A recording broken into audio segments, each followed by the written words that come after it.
हमारे साथ जुड़े हैं। एमएसएमई सेक्टर पर इसका क्या इम्पैक्ट पड़ रहा है, जरा इसको जान लेते हैं। अरुण, बताइए आप, क्योंकि बजट आने के बाद हर कोई इस पर विश्लेषण कर रहा है। बारीकी से जानिए कि क्या इस पर चीजें एमएसएमई सेक्टर्स के लोगों के लिए कितना इम्पैक्टफुल रही हैं। बिल्कुल बिल्कुल हमारे साथ है राष्ट्रीय लघु उद्योग पार्टी के पूर्व अध्यक्ष घनश्याम ओझा। उनसे हम बात करते हैं। सर, एमएसएमई को लेकर किस तरह से बजट में देखा गया? आज का बजट एमएसएमई के लिए बहुत ही महत्वपूर्ण है।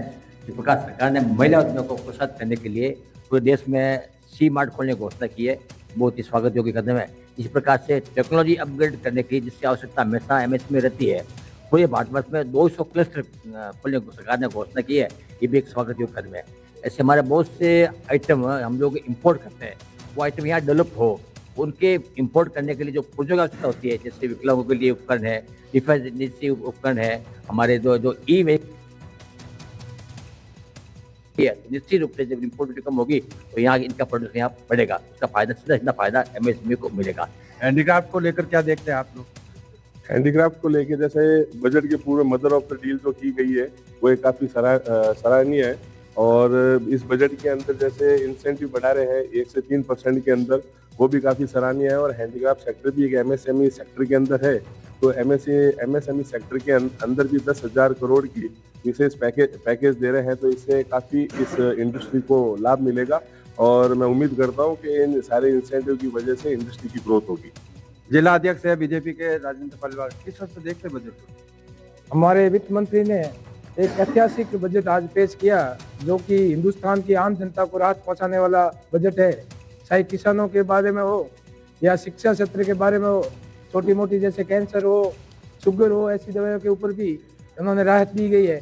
पिछली दफे जब बजट पेश किया था, जब हमने जीडीपी 7% के लक्ष्य को लेकर कहा था, लेकिन इसलिए बार भी जीडीपी 10% के लक्ष्य को लेकर बात की गई है। मुझे आशा ही नहीं, पूर्ण विश्वास है कि अब की बार जीडीपी 10% से ऊपर होकर देश को बढ़ते हुए चली जाएगी।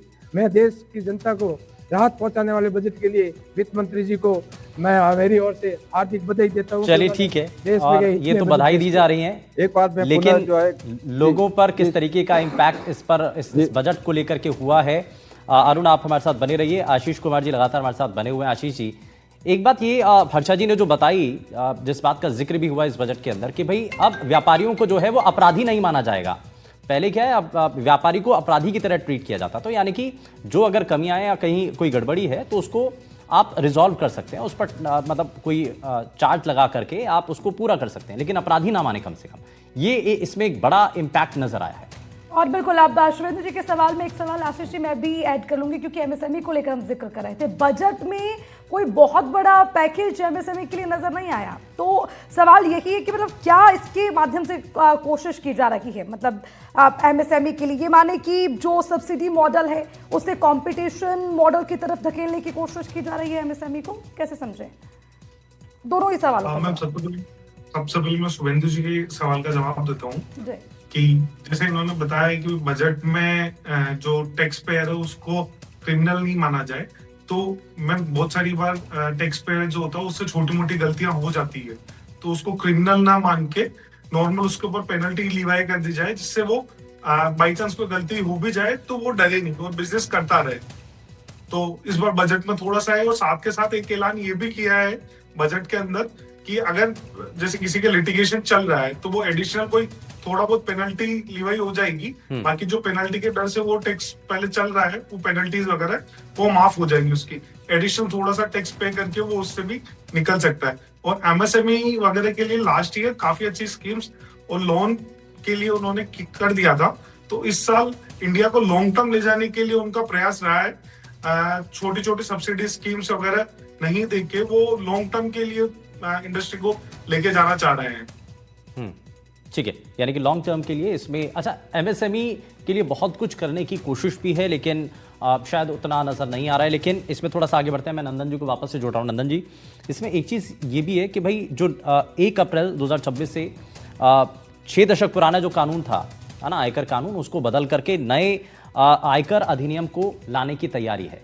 तो उसमें क्या चीज़ें होंगी, उसको लेकर के कुछ प्रारूप अभी तक सामने, कुछ उसमें चीज़ें कैसे बदलती हुई हैं? बिल्कुल आपने सही बात बोला। 1961 का जो आयकर का अधिनियम था उसके बदले अब नया 2015 का आयकर अधिनियम जो है वो 1 अप्रैल से लागू हो जाएगा। लगभग 850 सेक्शन और बहुत सारे रूल्स का जो कंपाइलेशन था जो हर साल बदला करता था उसको सिंप्लीफाई करके जैसे पढ़ना समझना इम्प्लीमेंट करना सरल हो 550 सेक्शन का अब एक नया अधिनियम 1 अप्रैल से लागू होगा। इसमें बहुत सारी ऐसी परिभाषाएं थी जिनकी वजह से भूतकाल में बहुत सारे डिस्प्यूट्स हुए हैं और हमारे कोर्ट्स में वो मैटर आज भी पेंडिंग चल रहे हैं। तो सरकार की मंशा अपेक्षा सब अच्छी है कि उन परिभाषाओं को उन प्रावधानों को सरल करके लाया जाए। अब उसकी वजह से डिस्प्यूट्स कम होंगे या बढ़ेंगे ये हमें समय के साथ ही पता चलेगा, क्योंकि अभी जो नया कर अधिनियम है वो 1 अप्रैल से लागू होगा। फिर हमें समझ में आएगा, जैसा कि जीएसटी के साथ हुआ था कि लाया तो गया था चीजों को बहुत सरल करने के लिए, बट हमने देखा कि कुछ वर्षों तक वो सरलताएं ही बहुत जटिल हो गई थी। लेकिन आपको लग रहा है कि जो नए टैक्स पेयर हैं वो इससे जुड़ पाएंगे, यानी कि जो अभी तक नहीं जुड़ पाए थे उनको इस ओर लाने के लिए, कम से कम टैक्स सिस्टम के अंदर शामिल करने के लिए ये एक अच्छी कोशिश होगी। किसी भी देश को विकसित बनाने के लिए उसका जो डायरेक्ट टैक्स सिस्टम है उसका बेहतर होना बहुत ज्यादा जरूरी होता है। उसका कंट्रीब्यूशन इनडायरेक्ट टैक्स जो कि हमारे देश में मुख्यतः जीएसटी है उससे ज्यादा होना जरूरी है। तो जैसा कि आपने सवाल बोला कि क्या नया आयकर का जो अधिनियम है उसमें ज्यादा लोग जुड़ पाएंगे, तो उम्मीद तो हमें बिल्कुल है जुड़ पाएंगे जब चीजें सरल होती हैं। देखिए आज मैडम सीतारमन जी ने ही बोला कि India is a country of honest tax payers. तो सरकार भी ये मान रही है कि हर आदमी जो व्यापार कर रहा है या जो पैसे कमा रहा है वो चोर नहीं है, लेकिन कभी कभी गलती हो जाती है कानून की जानकारी ना होने की वजह से, समय के अभाव की वजह से। तो हमें चाहिए कि हम यहाँ पे टैक्स टेररिज्म या टैक्स में जिनसे गलती हुई है उनको सजाएं देने के प्रावधान कम करें, सरल बनाएं, तो ज्यादा लोग जुड़ पाएंगे, विलफुली अपनी इच्छा से वो देश की प्रगति में योगदान दे पाएंगे। तो मुझे उम्मीद है ये नया जो कर अधिनियम आ रहा है वो इसमें बहुत महत्वपूर्ण मील का पत्थर साबित होगा। ठीक है। और नंदन जी क्या, क्योंकि देखिए अब जब हम टैक्स में नया एक्ट जो है वो लागू हो जाएगा, इसका जिक्र कर रहे हैं, पहले भी हम इसको लेकर बात कर रहे थे, तो इसमें क्या है, यानी कि मतलब ये सिर्फ एक सिस्टम का बदलाव होगा या फिर कानूनी तौर पर भी इसको बल मिलेगा? देखिए क्या हुआ है कि 1961 से हर वर्ष इतने सारे बदलाव हुए हैं कि कई बार चीजों को पढ़ना और समझना एक्सपर्ट्स के लिए भी बहुत ज्यादा मुश्किल हो जाता है कानून में। तभी वो जो डिस्प्यूट्स हैं वो कोर्ट तक जाते हैं। कोई भी डिस्प्यूट तभी कोर्ट में जाएगा जब कानून की किताब को पढ़ के भी उसे समझना मुश्किल होगा। तो अब उम्मीद यही है कि इन्हीं डिस्प्यूट्स को, इन्हीं जटिल परिभाषाओं को, इस जटिल भाषा को सरल करके यहाँ पे लाया जाए और आम आदमी बिना एक्सपर्ट की ओपिनियन लिए भी चीजों को सरलता से समझ सके। ठीक है, हमारे सहयोगी अरुण भी हमारे साथ बने हुए हैं। अरुण के साथ भी कुछ एमएसएमई के लोग हैं। अच्छा अरुण, उनसे जरा ये भी जानिए, बजट में चीजें तो आ गई हैं, उन्होंने बहुत सारी अच्छी बातें बताई भी हैं, लेकिन उनके लिए क्या और उम्मीदें थी, क्या चीजें और बदलाव इसमें हो सकता था जिससे एमएसएमई सेक्टर को और ज्यादा बल मिले? बिल्कुल बिल्कुल, हमारे साथ उद्योगपति है, तमाम उन लोगों से मैं बात कर सकता हूँ। आपको और क्या उम्मीद थी इस बजट में कि और भी ये प्रावधान होने से आम जनता को ज्यादा रिलीफ मिलेगी या बजट में इससे क्या दिखा? देखो हमेशा उद्योगपति तो कुछ न कुछ सरकार से सुविधा मिले इसकी उम्मीद करता ही करता है, लेकिन अभी सरकार की लिमिटेशन समझते हैं कि जो भी सरकार ने घोषणा की है वो बहुत ही स्वागत योग्य है। इसी तरह से विश्व व्यापार हमारा है, हम लोग जिसमें हमारी अभी वर्तमान हमारी चौथी इकोनॉमी पूरी वर्ल्ड में हम लोग है, ये 30 इकोनॉमी कैसे बने इसका रोड मैप इस चीज़ से तैयार किया गया है। एक्सपोर्ट हमारा एक बहुत ही बड़ा इम्पोर्टेंट सेक्टर है, उसको कैसे बूस्टअप करो और पूरे वर्ल्ड में इस प्रकार की जो उथल पुथल ट्रम्प ये नीतियों का मची हुई है उसको भी बस न्यूट्रलाइज करने के लिए एक एक्सपोर्ट के लिए एक अच्छी पॉलिसी लाने की घोषणा भी की गई है और साथ ही कई आइटमों पर एक्सपोर्ट की जो रिलीफ है 1% से बढ़ाकर 3% तक की गई है। और सबसे बड़ा फायदा इस वजह से हुआ है कि हमारे बहुत से आइटम वायदा बाजार में ट्रेड होते हैं, इस कारण से इंडस्ट्री वाले आइटम के ऊपर तेजी बंदे कर बहुत बड़ी तकलीफ आता है, हमें सभी बहुत तकलीफ आती है। तो वायदा बाजार को डिस्करेज करने के लिए जो टैक्स बढ़ाया गया है वायदा बाजार पे कि वो स्वागत योग्य है, इससे इंडस्ट्री को बूस्ट मिलेगा और इस प्रकार से लोकल इंडस्ट्री अधिक से अधिक डेवलप हो। हम लोग बहुत से आइटम ऐसे हमारी इंडस्ट्री जो आइटम में बढ़ाने को सक्षम है, बढ़ाना चाहती है। डिफेंस में बहुत बड़ा हमारा स्कोप है, आज 70% डिफेंस के प्रोडक्ट यहाँ बनने लगे और अधिक ऐसे प्रोडक्ट यहाँ बने, इसके लिए भी यहाँ इंडस्ट्री लगे, उसके लिए जो जरूरी रॉ मटेरियल है, जरूरी कल पुर्जे है उसका आयात में छूट दी गई है। निश्चित रूप से इससे फायदा एमएसएमई को मिलने वाला है। ठीक जिस तरह से है, देखते ये हैं कुछ आप इस फायदे बजट भी और हैं। आपको क्या उम्मीद थी बजट? हाँ। यह बजट कहा जा सकता है कि भारत के हर वर्ग को और भारत के हर क्षेत्र को छूने वाला है और हर क्षेत्र के लिए कुछ न कुछ इस बजट में प्रावधान किए गए हैं। जैसे कहा जाए तो पर्यटन को विकसित करने के लिए पूर्वोत्तर राज्यों के अंदर 5 स्थान चिन्हित किए गए हैं और उसके लिए बजट का प्रावधान किया गया है। 15 हिस्टोरिकल प्लेसेस को डेवलप करके आने वाली पीढ़ी को देखने के लिए उनको विकसित करने का जो प्रावधान किया गया है वह भी स्वागत योग्य है। औद्योगिक विकास के लिए कुछ जो इम्पोर्ट्स होते हैं उसकी इम्पोर्ट ड्यूटी अगर जो कम की गई है, रॉ मटेरियल के रूप में जो इम्पोर्ट होते हैं उसमें भारत की औद्योगिक इकाइयों को बल मिलेगा और कुछ जो भारत के फिनिश्ड प्रोडक्ट यहाँ उत्पादित होते हैं और उसके कंपटीशन में इम्पोर्टेड माल जो सस्ता पड़ता था उसके ऊपर जो ड्यूटी बढ़ाई गई है वो भी स्वागत योग्य है। उससे भारत की इंडस्ट्री को बल मिलेगा। युवाओं के लिए, स्टार्टअप्स के लिए जो बजट एक्स्ट्रा प्रावधान किए गए हैं वे भी स्वागत योग्य है।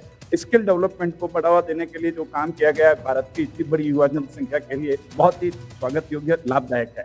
निश्चित रूप से शुभेंदु कह सकते हैं उद्योगपतियों में इस बजट को लेकर अलग अलग प्रतिक्रियाएं, ज्यादातर पॉजिटिव साइन जो है उद्योगपतियों की तरफ से मिल रहे हैं। एमएसएमई सेक्टर इस बजट से काफी खुश है, उत्साहित है।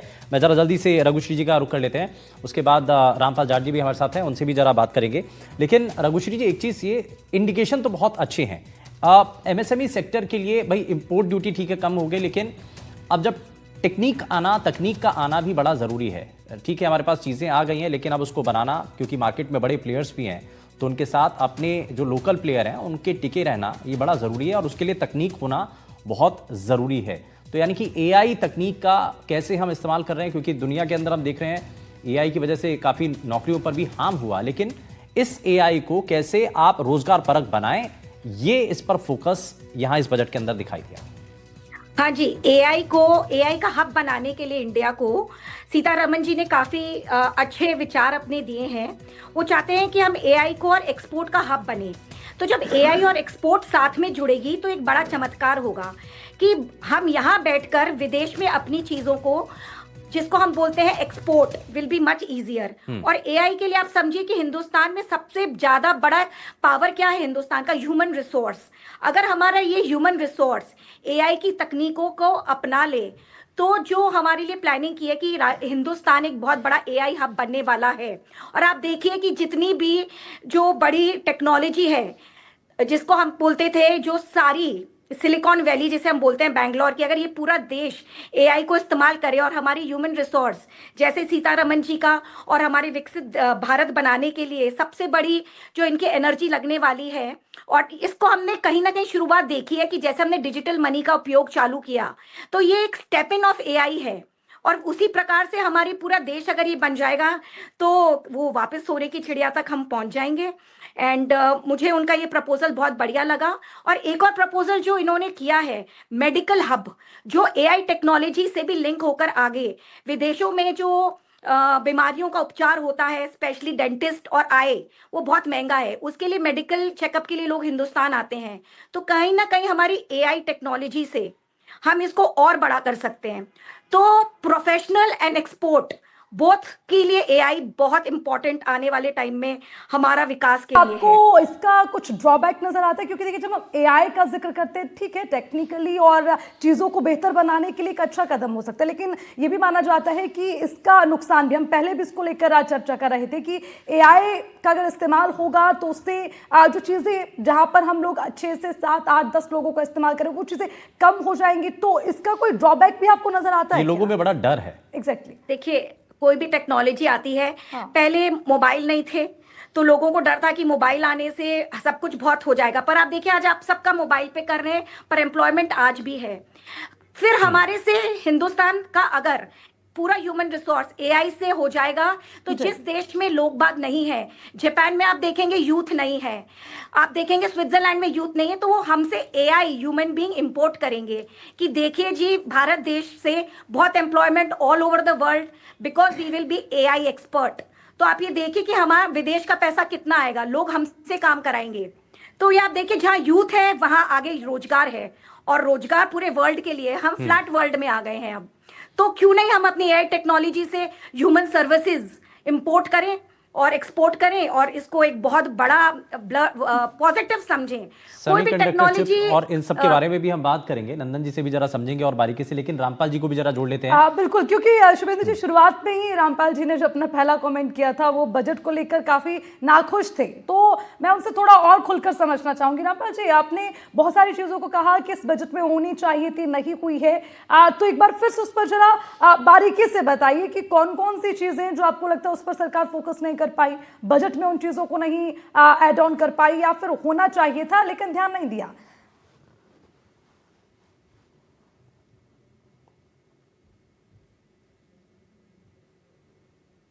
इसके समृद्धि का रास्ता खेत और खलियान होकर जाता है, और अभी सरकारें किसी भी दल की हो वो भटकी हुई है।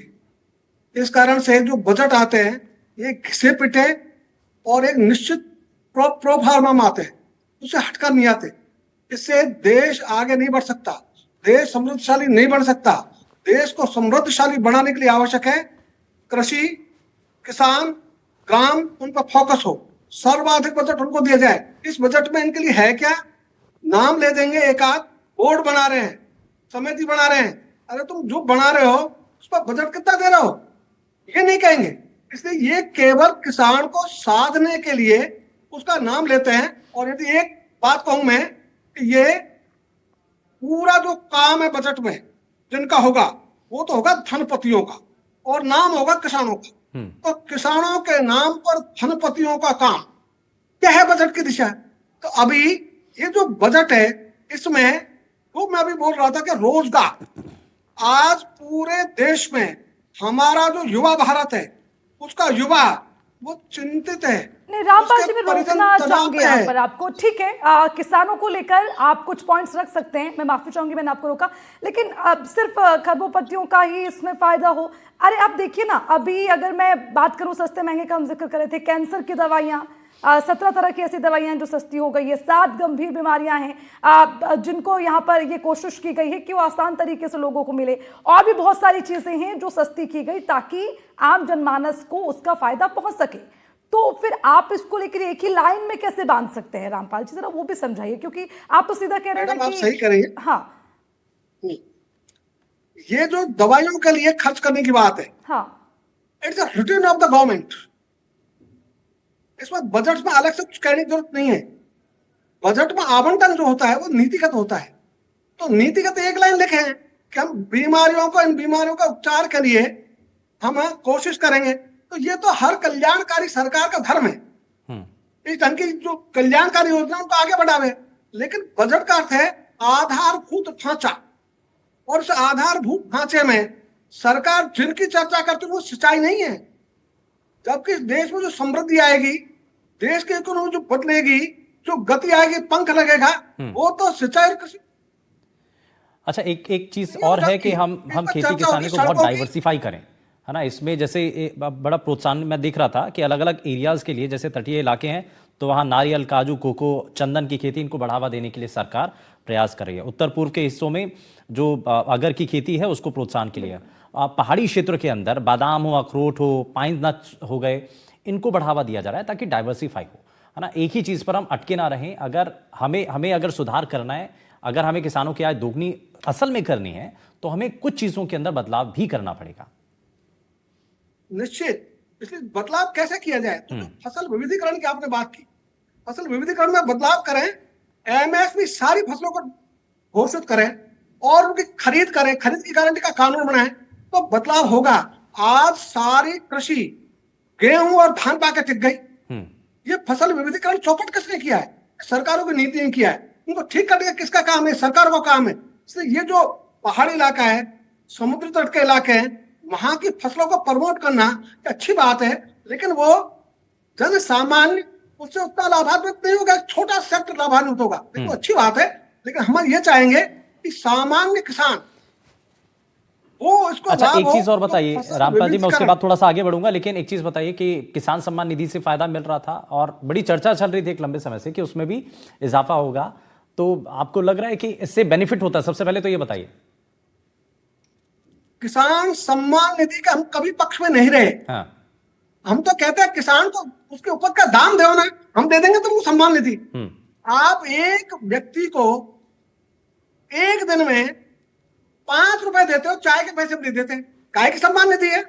सम्मान निधि ये तो वोट बैंक बनाने की नीति है। तो इनका ये किसानों को वोट बैंक समझते हैं, तब ऐसी नीति बनाते हैं। जब तक किसान आत्मनिर्भर ना हो जाए, ठीक है, वो आपकी बात बिल्कुल सही है कि किसानों को आत्मनिर्भर करवाने के लिए सरकारों को प्रोजेक्ट करना पड़ेगा, लेकिन जब तक नहीं हो पा रहे हैं किसान, आप उन किसानों से जानिए जिनका बड़ा मुश्किल में हो जाता है, तो उनके लिए किसान सम्मान निधि एक वरदान के तरीके से साबित होती है। मैं थोड़ा सा आगे बढ़ता हूं, खैर इसमें नंदन जी को भी जोड़ रहा हूं। नंदन जी, इसमें किसानों को लेकर के, अब ठीक है, फसलों को डाइवर्सिफाई करना बहुत ज़्यादा ज़रूरी है और इसके लिए सरकार जोर भी दे रही है, अलग अलग जगहों पर कह रही है कि भाई परंपरागत खेती का तरीका आप उसको छोड़िए, है ना, आप चीज़ों को आप थोड़ा मॉडर्न तकनीक के जरिए आप अपनाइए। AI का इसमें इस्तेमाल हम हर सेक्टर में देख रहे हैं, AI बहुत कामयाब साबित हो रहा है, ठीक है, उसके प्रो थोड़े कॉन्स भी हैं, लेकिन ये बहुत हद तक मददगार साबित हो सकता है खेती किसानी में। कैसे? देखिए, सरकार का मुख्य काम है नीतियां बनाना, पैसों का आवंटन करना और ये देखना कि नीतियां जो हैं वो जमीनी स्तर पे सही तरीके से जो आखिरी हितग्राही है वहां तक पहुंच पा रही है, नहीं पहुंच पा रही हैं। अब जो सरकार ने, आप इसको होलिस्टिक मैनर में देखिए, अगर कृषि में विकास की आवश्यकता है, अगर हम चाहते हैं कि वहां पे AI आ जाए ताकि किसानों को ये पता चले कि कौन सी फसल कब खराब हो रही है, कब किस प्रकार की उस पर बीमारी आ रही है, कब उसे कितनी खाद देनी है, ये सब चीजें हमारे देश के जो युवा हैं उनके स्टार्टअप्स कर रहे हैं। तो आप देखिए, सब चीजें आपस में जुड़ी हुई हैं। अगर हमारा स्टार्टअप इकोसिस्टम बेहतर होगा तो हमारा जो युवा है वो हो सकता है ऐसे एप्लीकेशंस, ऐसी वेबसाइट्स बनाए सरल भाषाओं में, लोकल भाषाओं में, केवल हिंदी में नहीं, जिस राज्य में जो भाषा बोली जाती है, अगर उसमें किसानों तक रियल टाइम बेसिस पे मौसम का डाटा दिया जाए, उन्हें बीमारियों से संबंधित डाटा दिया जाए, कृषि संबंधित जो समस्याएं हैं, तूफान, बारिश, ह्यूमिडिटी कितनी है, सॉइल का प्रकार कैसा है, तो ये सब चीजें हो रही हैं, लेकिन इसमें प्राइवेट सेक्टर का इन्वॉल्वमेंट भी होना बहुत ज्यादा जरूरी है। और वहीं पे आ जाते हैं स्टार्टअप्स और उद्योग। तो कृषि, उद्योग, सेवा, स्टार्टअप, AI, ये पूरा इकोसिस्टम जुड़ा हुआ है। हम ऐसा नहीं सोच सकते कि किसानों की आय डबल हो जाएगी आने वाले कुछ वर्षों में बिना औद्योगिक विकास के। दोनों चीजों को साथ में चलना पड़ेगा। और बिल्कुल, आप नरुला जी, आपने बहुत सही बात कही। हम पहले भी इस बात का जिक्र कर रहे थे कि जब हम आम बजट की बात करते हैं तो उसमें हर राज्य को और हर सेक्टर को बैलेंस करना, मतलब ये शुभेंदु जी अपने आप में ही सरकार के लिए भी बड़ी चुनौती है। अच्छा, रामपाल जी कुछ कहना भी चाह रहे हैं, मुझे लग रहा है कुछ काउंटर करना चाह रहे हैं। रामपाल जी बताइए, तकनीकों का सहारा तो लेकिन लेना पड़ेगा। निश्चित निश्चित, जिनका सहारा लेना है, हम तो कह रहे हैं प्रौद्योगिकी किसानों को दी जाए, ग्राम स्तर पर दी जाए। और दूसरा हम ये कह रहे हैं कि आप बैलेंस करने का क्या मानते हो? देश की मुख्य धारा है किसान, उस किसान को बराबर रख रहे हो पर्यटन के, ये आपकी नीति कैसी है? इसलिए उसका वेट उतना ही दोगे, उसकी 75% जनसंख्या है, उसका आप 1% के साथ रखोगे, ये कैसी नीति तुम्हारी? ये नीतियां और यही किसानों को मारती है। आज भी देश की मुख्य धारा किसान होते हुए भी इस बजट में किसान मुख्य धारा में नहीं है। चर्चा की है कई जगह, ऐसा नहीं की, आय बढ़ाने की बात की, पहले दोगुने आय की बात होगी कि दोगुनी आय। और ये जो आपने एक बात कही, बहुत अच्छी बात कही कि कृषि अकेला सेक्टर नहीं है, उद्योगों को साथ चलना पड़ेगा। हम यही कह रहे हैं, इनको ग्रामोद्योगों के साथ चलाओ भाई। ग्रामोद्योग हमारी बेसिक रीढ़ है, तो उस रीढ़ को तो हम छोड़ गए और हमने बना दिया औद्योगिक क्षेत्र शहरों के आसपास, जमीन किसान की और लाभ दूसरों का। अरे भाई, गांव को उद्योग बना दो ना, हर गांव को ग्रामोद्योग घोषित करो। हम तो ये कह रहे हैं, तो ग्रामोद्योग यदि होंगे, किसान की आय दोगुनी होने में सहायता होगी। आपने लोहार को मार दिया, टाटा को पनपा दिया, और मोची को मार दिया, बाटा को पनपा दिया। तो टाटा और बाटा को पनपाने वाली ऐसी नीतियां, ये चलिए ठीक है, रोजगार नीतियों में सुधार ये होता ही है, और बजट की प्रक्रिया भी यही है कि हर साल जो है इन चीजों के अंदर नीतिगत सुधार लाया जा सके। होता है बिल्कुल, और इसीलिए इन सुधारों को जो जनता की तरफ से रखे जाते हैं, जो किसानों की तरफ से रखे जाते हैं, उनको उसमें शामिल करना बहुत ज़्यादा ज़रूरी है। इस बीच हमारे साथ एक और खास मेहमान कार्यक्रम में जुड़ चुके हैं, टैक्स एक्सपर्ट सुशील कुमार जी हमारे साथ कार्यक्रम में। सुशील जी, बहुत स्वागत है आपका एनडीटीवी पर। चर्चा कई चीज़ों को लेकर के चल रही है, और हमारे एक सहयोगी हिमांशु शेखर भी हमारे साथ जुड़ गए हैं। हिमांशु जी, बजट आ चुका है, बजट को लेकर के बहुत सारी चर्चाएं, लेकिन इस सब के बीच में जनता के लिए ये बजट क्या रहा, कैसा रहा, अलग अलग सेक्टर पर क्या नजर है, इस पर हम चर्चा करें। अभी आपके पास क्या जानकारी है?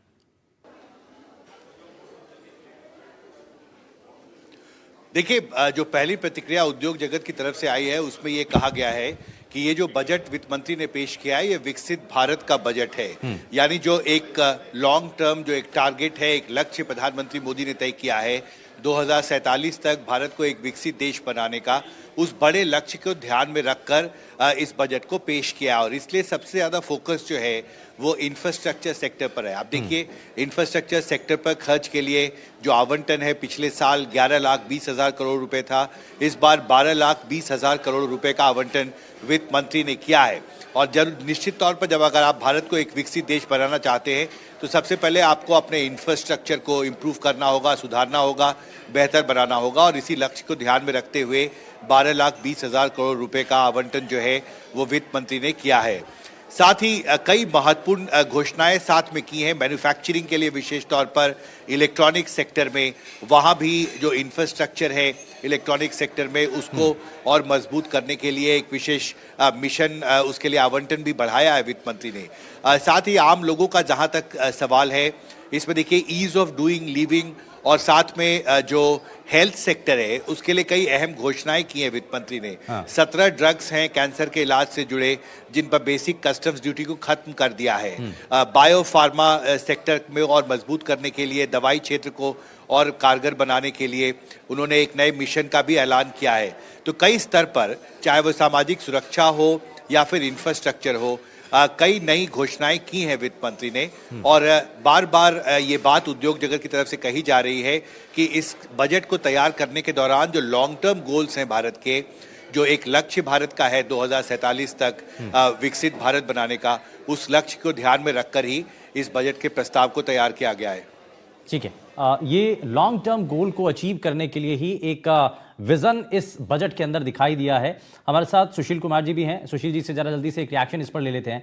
Sushil ji, long term vision और ये विकसित भारत को जो एक कल्पना है या जिसको साकार करने के लिए आज से रोड मैप शुरू हो चुका है, उसके लिए कितना ये माइलस्टोन है आज का बजट? जैसे कि इस बजट में अब देखेंगे तो चार तरह से मेन 4 चीजों पर फोकस किया गया है, स्टेबिलिटी के लिए, ट्रस्ट एंड ग्रोथ के लिए। और वित्त मंत्री ने अपनी स्टार्टिंग भाषण में बोला है कि 12 साल से जो इकोनॉमी का स्टेबिलिटी है और ग्रोथ वो कंटिन्यू है, कभी भी इन्फ्लेशन और इस तरह की चीजों में नहीं आई है। और विकसित भारत का मतलब होता है कि हर वर्ग, युवा हो, किसान हो, हर तबके के लोगों का ग्रोथ होना, उसी को कहा गया है विकसित भारत। और आप देखेंगे इस बजट में कैंसर है या जो डायबिटीज जैसी बीमारियां, उसको बढ़ावा देने के लिए इंडिया में 10,000 करोड़ का जो है वो एक दिया गया है, बजट दिया है, जो कि इंडिया में ही उसका प्रोडक्शन हो और ग्लोबल फार्मा हब बने। फ्यूचर में ये सेक्टर जो है हेल्थ सेक्टर वो बहुत बड़ा हब बने इंडिया के लिए। फॉरेन एसेट, अब आप देखेंगे कि इस बजट में जो भी एक माइनर गलती हो जाता था तो उसके ऊपर पेनल्टी प्रोसिक्यूशन हुआ था। इस बजट में फॉरेन एसेट डिस्क्लोज करना है तो आपको उसके ऊपर कोई क्या बोल सकते हैं कि सरकार ने उस पर राहत दी है। ऐसा नहीं है कि आपको, वही हम बात कर रहे थे कि व्यापारी को अपराधी ना माना जाए। करेक्ट। तो एक फ्रेंडली, ये सरकार जो है बिजनेस मैन के साथ एक फ्रेंडली व्यवहार करना चाह रही है, इसीलिए इस बिजनेस में बहुत सारे जो है डिक्रिमिनलाइज किए गए हैं। पेनल्टी पहले जो होता था पेनल्टी के ऊपर इंटरेस्ट लगाया जाता था, तो वो पेनल्टी के ऊपर इंटरेस्ट नहीं होता है। ये बड़ा सटीक तरीके से आपने समझाया है सुशील जी, ये बड़ा वैलिड पॉइंट है। और मैं जरा वापस से हिमांशु, हमारे सहयोगी हमारे साथ बने हुए हैं, उनके साथ एमएसएमई सेक्टर के कुछ सहयोगी हैं, वो उनके साथ मौजूद हैं। हिमांशु जी, बात कीजिए उनसे। जी, मेरे साथ विवेक भाटिया हैं जो TKIL इंडस्ट्रीज लिमिटेड के CEO हैं। एनडीटीवी में आपका स्वागत है। इस बजट में उद्योग जगत के लिए, मैन्युफैक्चरिंग सेक्टर के लिए क्या कुछ नया प्रस्ताव इसमें चला? Himanshu ji, thanks for having me on the show and well from my point of view, मेरे दृश्य से मुझे ऐसा लगता है कि बहुत कुछ है इस बजट में। अगर देखा जाए, एक तरफ फिस्कल डेफिसिट को कम किया गया है, 4.4 से 4.3% पे लाए हैं, लेकिन जो इंफ्रास्ट्रक्चर स्पेंडिंग है गवर्नमेंट की, that has gone up from 11 to 12.2 lakh crore. तो ये एक बहुत बड़ी बात है, बिकॉज अगर पिछले साल के संदर्भ में देखा जाए, इतना कुछ हो रहा था विश्व में, इतना टैरिफ, इतना जियोपॉलिटिक्स, लेकिन उसके बावजूद Indian economy was the fastest growing. विश्व में एक बेहतरीन परफॉर्मेंस थी इकोनॉमिक ग्रोथ के पॉइंट ऑफ व्यू से। And now the allocation has gone up. अभी गवर्नमेंट ज़्यादा खर्चा करने वाली है, तो जाहिर है कि उस तरह की ग्रोथ आने वाले साल में भी रहेगी। और ये मैं मानता हूँ कि बहुत ही पॉजिटिव सिग्नल गया है इंडस्ट्री को। एंड अपार्ट फ्रॉम दिस, इसके अलावा अगर आप देखें इकोनॉमी के विभिन्न सेक्टर्स के लिए बहुत ही टारगेटेड एंड फोकस्ड इनिशिएटिव्स हैं, राइट। सो अगर कंस्ट्रक्शन सेक्टर को देखा जाए तो रेयर अर्थ्स के बारे में बात की गई है, उनके इंपोर्ट को सिंप्लीफाई किया गया है। कोर इंफ्रास्ट्रक्चर बनाने के लिए जो क्रिटिकल इक्विपमेंट है, टनलिंग मशीन्स एक्सेट्रा, उन सब के लिए कुछ प्रावधान किया गया है। और तो और अगर देखा जाए तो कार्बन कैप्चर पे भी 20,000 करोड़ का एलोकेशन है, जो कि मैं मानता हूँ एक बहुत ही सूझबूझ बड़ा डिसीजन है गवर्नमेंट का, सरकार का, क्योंकि जिस तरह के हमने FTA साइन करे हैं और जो आने वाले समय में जो कार्यान्वित होंगे उनमें being green focused on emissions का बहुत बड़ा योगदान होने वाला है। पर्यावरण सुरक्षा का बहुत बड़ा योगदान होने वाला है। और जब कार्बन कैप्चर होगा इन द कोर सेक्टर्स तो definitely MSMEs will get greener steel, greener products which they can process and sell as equipment and export. So I think export competitiveness में भी उसका बहुत बड़ा impact होने वाला है। और साथ ही साथ जो MSMEs के लिए जो फोकस रहा है सरकार का, जिस तरह से वो फिजिकल इंसेंटिव्स लाए गए हैं to streamline them, to support them, is definitely a great boost. So, आपने सुना कि उद्योग जगत के लिए काफी कुछ है इस बजट में, और यहाँ समझना ये बहुत जरूरी है, जिसका जिक्र मैं पहले भी कर रहा था कि वित्त मंत्री का जो फोकस है वो भारत को एक विकसित देश बनाने पर है 2047 तक, और इस बड़े लक्ष्य को ध्यान में रखकर जो लॉन्ग टर्म गोल्स हैं उसका एक रोड मैप जो है वो वित्त मंत्री ने बजट में पेश किया। जी ठीक है, हिमांशु जी आप बने रहिएगा हमारे साथ, और जैसे ही कोई मेहमान आपके साथ जुड़े हम वापस आपका रुख करेंगे। लेकिन उससे पहले खास मेहमान सुशील जी हमारे साथ जुड़े थे, उनसे हम बात कर रहे थे कि जैसे टैक्स का भी जिक्र आपने भी किया शुभेंदु जी, हम कह रहे हैं कि टैक्स स्लैब में आज कुछ नहीं दिखा। सुशील जी इस पर फोकस रहा, और ये भी माना जा रहा है कि जो मिडिल क्लास लोग हैं शायद वो इस टैक्स स्लैब को देखकर निराश हों। लेकिन मैं आपसे समझना चाहूंगी कि आज जो टैक्स स्लैब है उसमें परिवर्तन नहीं है, क्या वो टैक्स दरों में राहत से ज्यादा इसके जो टैक्स प्रोसेस है, टैक्स प्रक्रिया है, उसको इजी करने पर फोकस रहा है क्या? या टैक्स कंप्लायंस से देखो तो सरकार ने टैक्स रेट में कोई रियायत नहीं दिया है, लेकिन कंप्लायंस को आसान किया है। जो लिटिगेशंस है उसके ऊपर उन्होंने राहत दी है कि किसी तरह के ऊपर आपके ऊपर पेनल्टी, जैसे वो पेनल्टी पहले इंटरेस्ट आपके पेनल्टी पर भी इंटरेस्ट के ऊपर लगता था, वो उसमें उन्होंने राहत दे दी है। प्री डिपोजिट जो पहले हम अपील करते थे 20% पे करना होता था, तो उस पर हम 10% फीस करके अपील कर सकते हैं, और ये असेसमेंट के बाद भी हम रिटर्न को अपडेट कर सकते हैं। और मिस रिप्रेजेंटेशन पहले होता था, उसके ऊपर पेनल्टी लगाया जाता था, वो अब हटा दिए गए हैं, उसके ऊपर 100% टैक्स लगेगा। तो आप पेनल्टी या प्रोसिक्यूशन से छूट मिल गया, अब एक तरह से सिंपल फीस मिला है। एक पहले क्या टेक्निकल ग्लिच होते थे, जैसे कि ऑडिट लेट फाइल करना किसी तरह, तो उस पर पेनल्टी लगा दिया जाता था किसी भी रीजन से, लेकिन अब ये पेनल्टी नहीं एक फीस के रूप में होगा। तो ये समझ सकते हैं कि सरकार, अभी जो सरकार है वो ईज ऑफ डूइंग बिजनेस पर फोकस की, कंप्लायंस को कम करना, जो भी क्रिमिनलाइज एक्शन है उसको मिनिमाइज कर देना। अच्छा, तो ये यानी सुशील जी आप ये कह रहे हैं कि अब ना नोटिस का डर ना पेनल्टी का डर, जो छोटे करदाता है उनको नहीं सताएगा बेसिकली। जी जी जी जी बहुत सिंपलीफाई कर दिया है इस केस के। ठीक है, अच्छा इसमें एक चीज और है, हम इस पर भी बात कर रहे थे नंदा जी, मैं उसके बाद मैं रघुश्री जी आपके पास आऊंगा कि ट्रम्प टैरिफ का जो दबाव था उसके बाद ये बजट आना, और इसका आपको लग रहा है कि एक नई पावर दे रहा है भारत की आर्थिकी को बूस्ट करने के लिए, जो हम लॉन्ग टर्म विजन के साथ चल रहे हैं, तो ये साफ समझ में आ रहा है कि स्टेबल रहने वाली है भारत की इकोनॉमी, क्योंकि इतना प्रेशर होने के बाद भी ये स्टेबल अभी तक रही है। बिल्कुल, इस प्रेशर को अभी तक केंद्र सरकार ने मेरी ऐसी पर्सनल राय है कि बहुत अच्छे से हैंडल किया है, और इसी डिप्लोमेसी का हमें अच्छा उदाहरण देखने को मिला है अभी 26 जनवरी पे, जब हमने यूरोपियन यूनियन के चीफ को यहाँ पे बुलाया एज अ चीफ गेस्ट, और हमने एक FTA, एक हिस्टोरिक एग्रीमेंट हमने यहाँ पे साइन करा, जिसमें हमने वहां से भारत आने वाली लग्जरी कार्स पे तो ड्यूटी कम करी। अच्छा, ये लेकिन मदर ऑफ ऑल डील जो जिसको हम कह रहे हैं जी, तो क्या ये वाकई में भारत के लिए फायदेमंद है?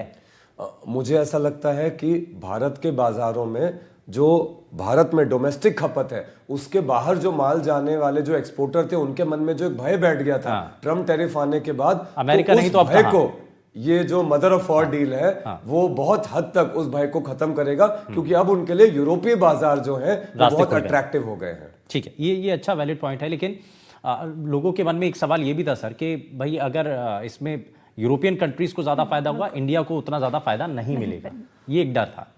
देखिए, वहां का माल यहां आएगा, ये हमेशा हाथ मिलाने वाली बात है। आप कभी नहीं बोल सकते कि जिसने हाथ मिलाया तो किस हाथ को ज्यादा फायदा होगा। दोनों हाथों को हाथ मिलाने बराबर का फायदा होगा। हम जिन चीजों के लिए जाने जाते हैं, जेम्स है, ज्वेलरी है, फार्मास्यूटिकल है, एंड टेक्सटाइल है, हैंडलूम प्रोडक्ट्स है, इन सब में हमारा जो है वो पोजीशन यूरोप में इंप्रूव होने की संभावना है। Europe mainly heavy machinery, automobiles India को भेजता है, और वही ऑटोमोबाइल बहुत बड़ा सेक्टर है सर, और उसमें इतना जो है टैक्स के अंदर इतना बड़ा बदलाव करना। लेकिन आप देखिए, लग्जरी गाड़ियां जो हैं जिन पे 110% पहले ड्यूटी थी, जो 10% हो रही है, जिन लग्जरी ब्रांड्स की इंडिया में बात की जा रही है, उनका जो मार्केट में प्रेजेंस है वो काफी कम है।